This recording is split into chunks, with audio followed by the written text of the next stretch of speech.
सोचिए, एक राज्य जहां हर दिन 3-4 लोग सिर्फ इसलिए अपनी जान दे रहे हैं क्योंकि एक सरकारी प्रक्रिया ने उन्हें डर, तनाव और अनिश्चितता में धकेल दिया है।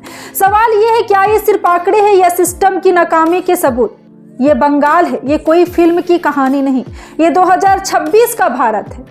पश्चिम बंगाल में SIR यानी स्पेशल इंटेंसिव रिवीजन को लेकर ऐसा तनाव बना हुआ है कि मुख्यमंत्री ममता बनर्जी का दावा है अब तक 110 से ज्यादा लोगों की मौत हो चुकी है और आरोप सीधा है केंद्र सरकार और चुनाव आयोग पर। लेकिन सवाल उठता है, क्या सच में एक चुनावी प्रक्रिया लोगों को मौत तक पहुंचा सकती है या फिर इसके पीछे कोई और सियासत चल रही है?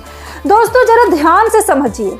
SIR का मतलब होता है मतदाता सूची की गहन जांच। कागज दिखाओ, पहचान साबित करो, नाम सही कराओ, कागज नहीं तो नाम कटने का डर। अब सवाल पूछते हैं आपसे, क्या इस देश में हर गरीब, हर मजदूर, हर बुजुर्ग के पास पूरे कागज होते हैं? क्या सिस्टम ये मानकर चलता है कि सब बराबर है? ममता बनर्जी कहती है हर दिन 3-4 लोग इस तनाव में अपनी जान दे रहे हैं। ये आत्महत्या नहीं, ये संस्थागत हत्या है।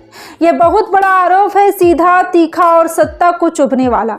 ममता का कहना है SIR के नाम पर लोगों को डराया जा रहा है। बीजेपी के इशारे पर चुनाव आयोग काम कर रहा है और बंगाल में वोटर लिस्ट से नाम काटने की साजिश रची जा रही है।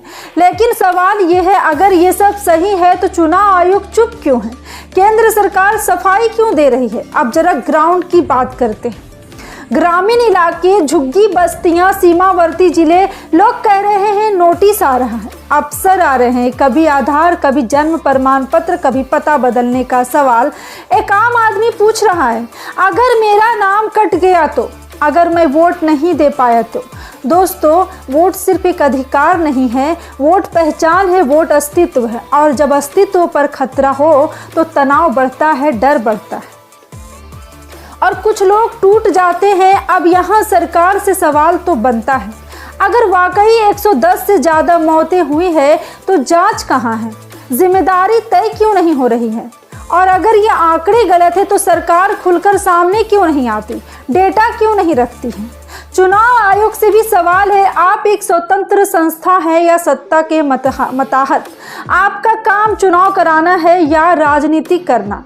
बीच में आपसे एक सवाल है, क्या आपने कभी सोचा है कि एक सरकारी फॉर्म, एक नोटिस किसी की जिंदगी भर इतना भारी पड़ सकता है?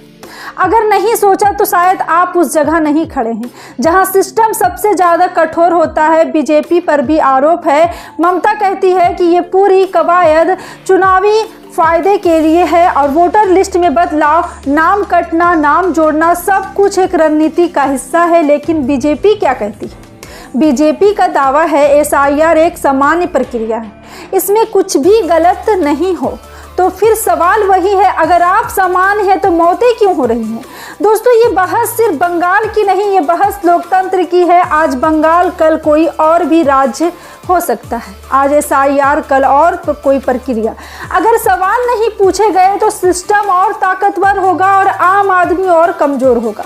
अब अंत में एक बात आपसे है, खबरें सिर्फ देखने के लिए नहीं होती, खबरें सोचने के लिए होती है, सवाल करने के लिए होती हैं। अगर आपको लगता है कि सरकार और सिस्टम से सवाल पूछना जरूरी है तो इस वीडियो को लाइक कीजिए। अगर आपको लगता है कि ये मुद्दा ज़्यादा लोगों तक पहुंचना चाहिए तो शेयर कीजिए। और अगर आप चाहते हैं कि ऐसे ही बिना डर, बिना झुके सवाल पूछने वाली पत्रकारिता मिलती रहे तो चैनल को सब्सक्राइब कीजिए, क्योंकि सवाल जिंदा रहेंगे तभी लोकतंत्र जिंदा रहेगा। जय हिंद।